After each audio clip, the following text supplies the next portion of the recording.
Did you know a Fisker Ocean Extreme that sold for $69,000 just months ago is now worth only $21,000? That's a 69% drop. The company has shut down production temporarily since March 2024, even with all the reservations for the electric SUV. So, why is this happening? What went wrong and why are they struggling so much? This is the truth behind Fisker Ocean and the end of its electric dream. Okay, so the company is going through a tough time right now. The price of the Fisker Ocean Extreme has plummeted. Why?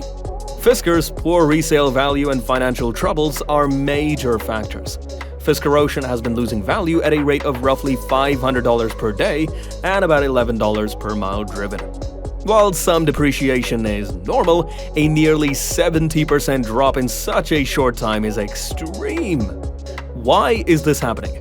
It's what you get when buying an EV from a lesser-known brand like Fisker. But wait, is crazy depreciation the only problem with Fisker? Think again. What else could be going wrong with the company? Let's talk about Fisker's financials and how they got to this point. Much of the depreciation isn't just about the vehicle, but Fisker's situation as a company. They drastically cut prices on the Ocean, making it $24,000 cheaper now. If you buy an expensive car and then see its value plummet, wouldn't you be frustrated? This is similar to what happened with Tesla when they reduced prices on the Model Y and Model 3. Dealerships are also refusing to accept the Ocean as a trade-in. Why? Because who wants a car that doesn't hold value or has issues? That's why Fisker stopped production for 6 weeks. And being delisted from the New York Stock Exchange signals severe financial troubles. Could bankruptcy be next? If so, customers might be left high and dry. Fisker Inc. is in big financial trouble, reporting a net loss of $463.6 million for Q4 2023 with a negative 35% gross margin. They faced failed negotiations with a major automaker, and over 40,000 of their 70,000 reservations for the Fisker Ocean have been cancelled. Fisker has also been delisted from the New York Stock Exchange, showing severe instability.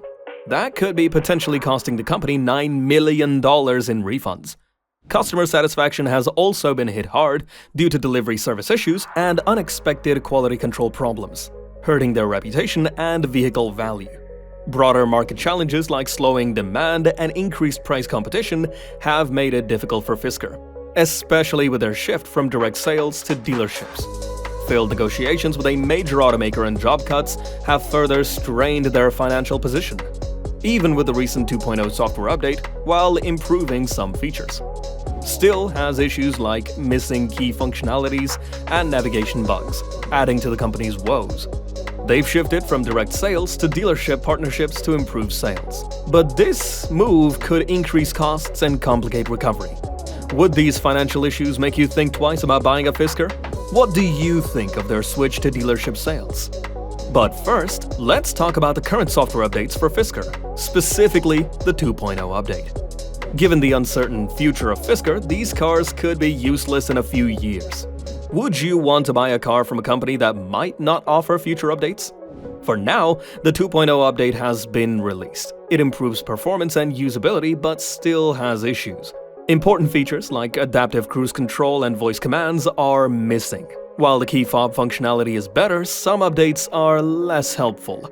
For instance, trip meters no longer display efficiency data, which is a loss for monitoring driving efficiency. What do you think about buying a car with such problems? Would these updates change your mind? Let's talk about the new fixes and issues with Fisker's 2.0 update. The big change is the automatic vehicle hold feature, which replaces the old hill hold feature that didn't work well. Previously, the car would roll backward on inclines, but now the brakes engage automatically when you press the throttle. Pretty cool, right? But there are still issues. Bluetooth problems were fixed, but the screen startup times are slow, and the navigation system has bugs. Does this sound like a car you'd want to drive? Do these improvements make up for the other problems? The installation process is surprisingly smooth. Initially, Fisker said the update would take 3 parts, each potentially 2 hours long, immobilizing the vehicle.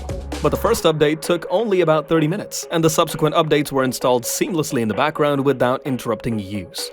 Fisker also mentioned that future updates could be installed while the vehicle is plugged in and charging, a feature not found in all EVs.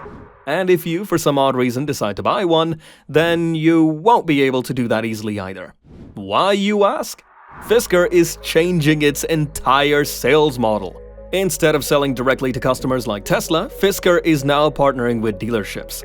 This move is meant to expand their delivery and sales network, but it also shows they couldn't get enough traction with direct sales. Do you think this change will help or hurt Fisker? This process will cost more, and combined with price cuts, it's not looking good for the company. Outside North America, Fisker will still offer direct sales but will also use partners for a global expansion. Did you know tens of thousands of customers have cancelled their reservations for the Fisker Ocean? Out of over 70,000 reservations, more than 40,000 have been cancelled. Why do you think so many people are backing out? What would make you stay or cancel your reservation? Well, wouldn't you immediately run to cancel your Fisker if you had ordered one after this video? These cancellations are a big problem for the company. Why? Well, each reservation only required a $250 deposit. But with so many cancellations, Fisker might have to refund around $9 million. This isn't their only issue. The company's finances are in bad shape, with recent warnings that they might not have enough money to survive 2024. Even though they secured additional financing, a deal with a major automaker fell through, causing more uncertainty. This situation is similar to the troubles Henrik Fisker faced with his previous company, Fisker Automotive, which went bankrupt in 2013. Why do you think Fisker is struggling so much? Could they turn things around? What went wrong? Why is the company being forced to abandon its customers? Fisker Inc., once likened to Apple for its innovative approach and sleek design, now faces the looming threat of bankruptcy. Henrik Fisker's goal to change the electric vehicle market had a bumpy road, leading to the company being removed from the New York Stock Exchange. Their journey started in 2016 after Fisker Automotive failed, aiming to make budget-friendly electric SUVs. Even though investors were interested and the company went public in 2020 through a special-purpose acquisition company, Fisker had trouble launching its main model, the Fisker Ocean, because of software, supply chain, and regulatory problems. Is it entirely the company's fault?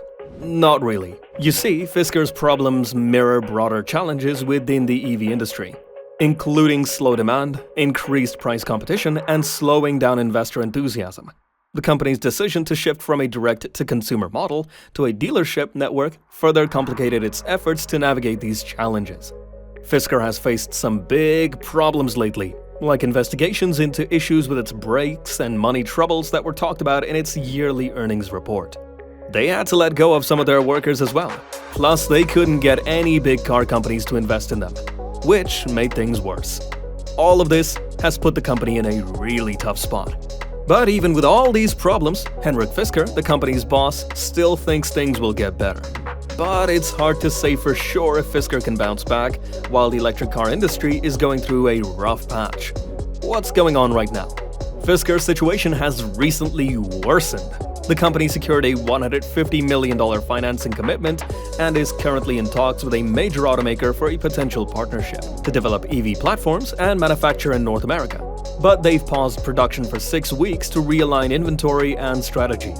Also, Fisker's Austrian arm has filed for reorganization under the Austrian Insolvency Code, similar to Chapter 11 bankruptcy in the US, giving them time to restructure and seek new investment. Despite significant price cuts on 2023 models to liquidate stock, public confidence remains low. And Fisker's future is uncertain without a major investor's backing. What do you think? Would you take the risk of buying a Fisker, especially now that it's extremely cheap? Share your thoughts in the comment section below, and make sure to hit that glowing subscribe button for more content like this in the future.